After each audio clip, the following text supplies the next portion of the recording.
Good day everyone. So today we will be discussing the reaction of ethers and thioethers.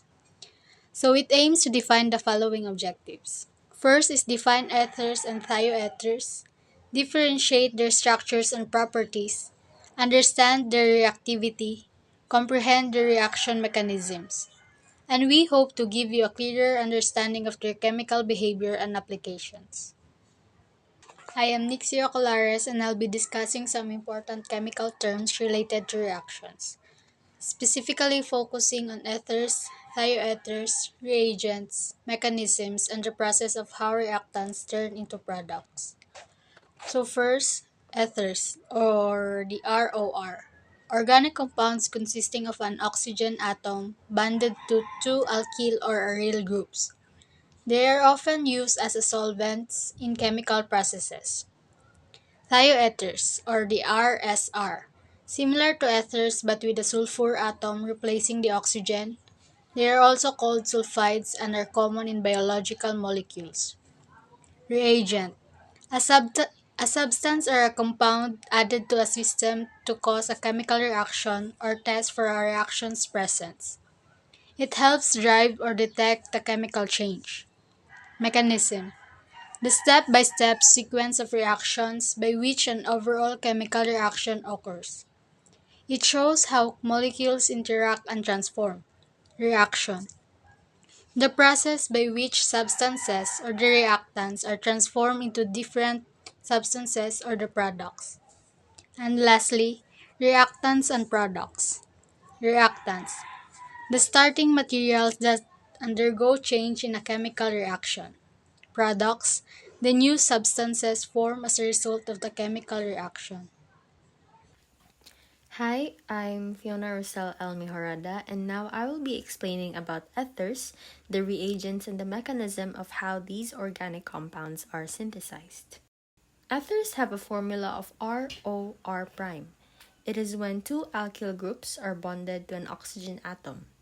Now, ether reagents can refer to reagents used in diethyl ether as a solvent or compounds related to the ether functional group. They are used as solvents for fats, oils, waxes, perfumes, resins, dyes, gums, and hydrocarbons. Vapors of certain ethers are used as insecticides, miticides, and fumigants for soil. Now we have here a list of some reagents of ethers. Ethyl ether, which is simply known as ether, was first used as a surgical anesthetic in 1842. Next, we have codeine, a potent pain-relieving drug and is the methyl ether of morphine. It is also used as a volatile starting fluid for diesel engines and gasoline engines in cold weather. Next is we have dimethyl ether, which is used as a spray propellant and refrigerant. We also have here methyl T-butyl ether, or MTBE, as a gasoline additive that boosts the octane number and reduces the amount of nitrogen oxide pollutants in the exhaust.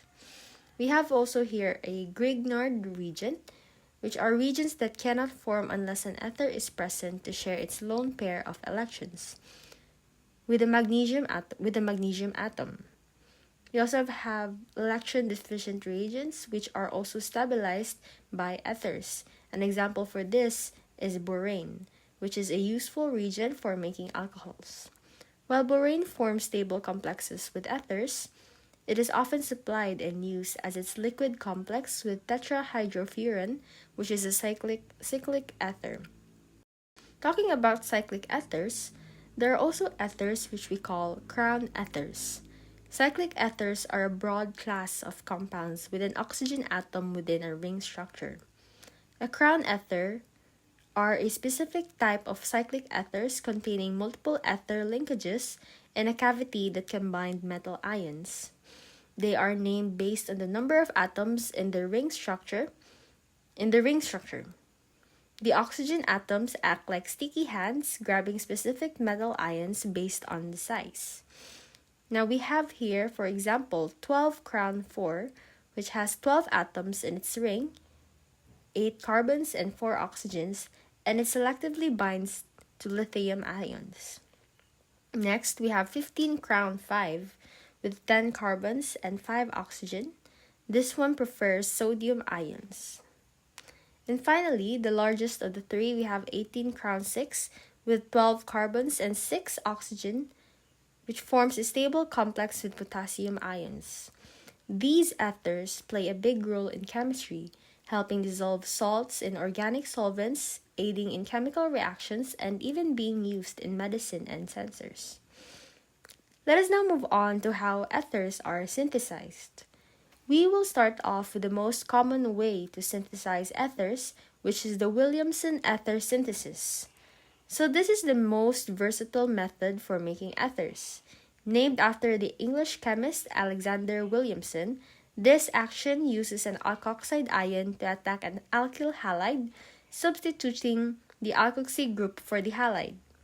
The alkyl halide must be unhindered, usually primary, or elimination will compete with the desired substitution.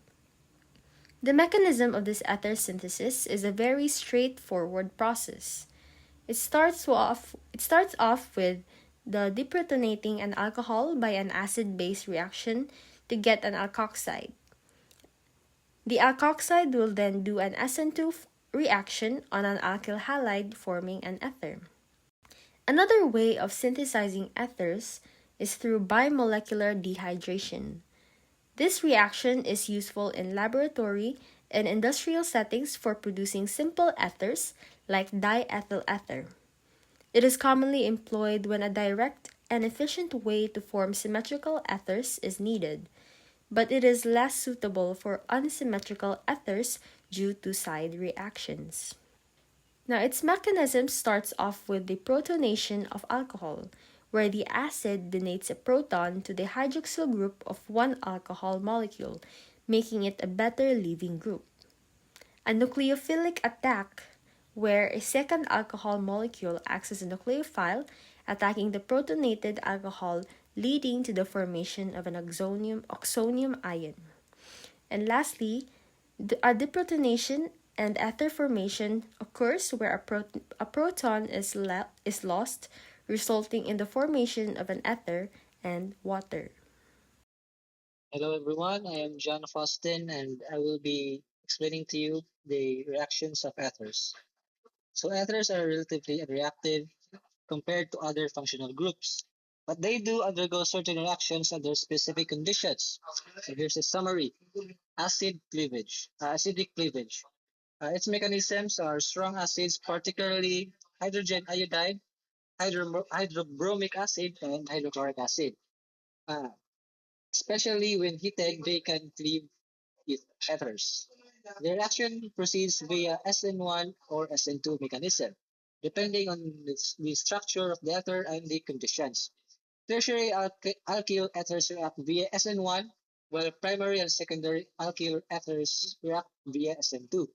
The products of which are halides and alcohols. If the acid is hydrogen iodide, the alcohol product is often further converted into alkyl iodide. Example, diethyl ether reacting with hydrogen iodide to produce two molecules of ethyl iodide. Second is the reaction with Lewis acid, mechanisms of which ethers can act as Lewis acid bases, donating a lone pair of electrons on the oxygen atom to a Lewis acid. Examples, boron tetrachloride and aluminum chloride are commonly used Lewis acids that can complex with ethers. This complexation can activate the ether towards further reactions such as alkylation. Third, auto-oxidation. Mechanisms, ethers, especially those with easily abstractable alpha hydrogens, can undergo slow oxidation in the presence of oxygen and light. This forms unstable hydroperoxides. These hydroperoxides can be explosive and dangerous. Auto-oxidation is a significant concern for the storage of ethers. So prevention. Ether should be stored under an inert atmosphere or like nitrogen and away from light to minimize oxidation. So important note, the reactivity of ethers is highly dependent into the structure of the alkyl. attached to the oxygen atom and the reaction conditions. Tertiary alkyl ethers are significantly more reactive than primary or secondary alkyl ethers due to the stability of the tertiary carbocation intermediate formed during acid cleavage. Thank you. And next we'll have the thioethers. Hi, I am Jelianne Miano and I will be discussing about thioethers. So thioethers are also known as sulfides. They have the formula RSR. Thioethers are organic compounds containing a sulfur atom bonded to two alkyl or aryl groups. A sulfide is similar to an ether except that it contains a sulfur atom instead of the oxygen. Next are the key reactions and its mechanisms. So the key reaction and mechanism includes the oxidation, alkylation, reaction with metal complexes, and the formation of thioethers. So first is oxidation. Oxidation is the process where an ion loses electrons. An example reagent is oxidizing agents like hydrogen peroxides or peroxy acids. For example is metachloroperoxybenzoic acid. Mechanism: thioethers are readily oxidized. This occurs in stages first to sulfoxides and then to sulfones. The sulfur atom's ability to accommodate more than an octet of electrons enables these oxidation reactions. The reaction: the thioethers can be oxidized to sulfoxides or sulfones. This is a very important reaction that changes the chemical property of the thioether. Second is the alkylation. Alkylation is a chemical reaction that involves the transfer of an alkyl group. The reagent is alkyl halides with the formula Rx. Mechanism: thioethers can be alkylated at the sulfur atom, forming sulfonium salts. This is due to the nucleophilic nature of the sulfur atom. This is a SN2 type reaction. SN2 is a type of nucleophilic substitution. This reaction is important in biological systems, whereas adenosylmethionine, a sulfonium salt, acts as a methylating agent. Hi, my name is Myzel Gudelosao and I'm going to discuss the reaction with metal complexes and the formation of thioethers. In the reaction with metal complexes, thioethers can react with metal complexes resulting in the displacement of ligands and the insertion of the sulfur atom into metal-to-metal bonds. This is where metals meet sulfur. Think of metal groups as connected building blocks. A thioether, it is a sulfur-containing molecule. It can come along and swap parts. It can replace some pieces of the metal groups and sneak into the connection. If two metal blocks are linked, the thioether sulfur can wedge itself in between. This reaction can form new metal complexes with thioether ligands. This makes new metal blocks with the thioether attached. For example, the compound known as the disulfide bridge, manganese carbonyl, with two manganese atoms bridged by a disulfide ligand, and each manganese atoms also coordinated to 7 carbonyl ligands. This can react with the thioether. Now, in the formation of thioethers, we make thioethers by mixing thiols, a sulfur molecule ready to link up, and alkyl halides or alkenes, other molecules to connect with. Thioethers are often synthesized by the alkylation of thiol. The thiol grabs onto the alkyl halides or alkene, forming a thioether. This is a common method for generating thioether compounds. Basically, thioethers change metal groups, and we make thioethers by connecting sulfur molecules to other things. Hi, I'm Nicole Beverly, and I'm discussing about the examples of ether and thioether. Ether, diethyl ether, a common laboratory solvent. Dimethyl ether, commonly found in hot cores. Thioether, dimethyl sulfide, found in the smell of cooked cabbage. Ethyl methyl sulfide, found in various food as flavoring agent. An ether is a chemical compound where an oxygen atom connects two alkyl groups. Think of it like a bridge made of oxygen. For example, diethyl ether is a common solvent. Now, a thioether is almost the same, but instead of an oxygen bridge, it has a sulfur bridge. For example, dimethyl sulfide, which you might recognize from the smell of cooked cabbage. To make it even easier, think of an ether as a wooden bridge oxygen, and thioether as a metal bridge sulfur. Same function, just a different material. Hi, I am Joreen Audessy Lopoy, and I'll explain the dimethyl ether and ethyl methyl sulfide examples. But first, let's break down the names of each to further understand. In dimethyl ether, di, this prefix indicates that there are two of the following group. Methyl, this prefix indicates the presence of a one-carbon alkyl group, CH3, and ether, this suffix indicates the presence of an oxygen atom, O, linking two alkyl groups. Dimethyl ether. It has a formula CH3OCH3, and it is commonly found in hot cores. In building the structure, start with oxygen. Begin by writing the symbol for oxygen, O, and then next add the first methyl group. Attach a methyl group CH3 to the oxygen atom. This gives you CH3O. Then add the second methyl group. Attach another methyl group CH3 to the oxygen atom on the other side, and this completes the structure CH3OCH3. The properties of dimethyl ether: it's a colorless gas at room temperature. It's highly flammable, and it is used as an aerosol propellant and is a precursor to other chemicals. Where it is found, it is produced industrially. It has some niche uses in aerosol propellants, and it is being studied as a possible clean-burning alternative fuel. Now, let's move on to the example of thioethers. It is ethyl methyl sulfide. Ethyl, this prefix indicates the presence of a two-carbon alkyl group, CH2CH3. Methyl, this prefix indicates the presence of a one-carbon alkyl group, CH3. And sulfide, this suffix indicates the presence of a sulfur atom, S, linking two alkyl groups.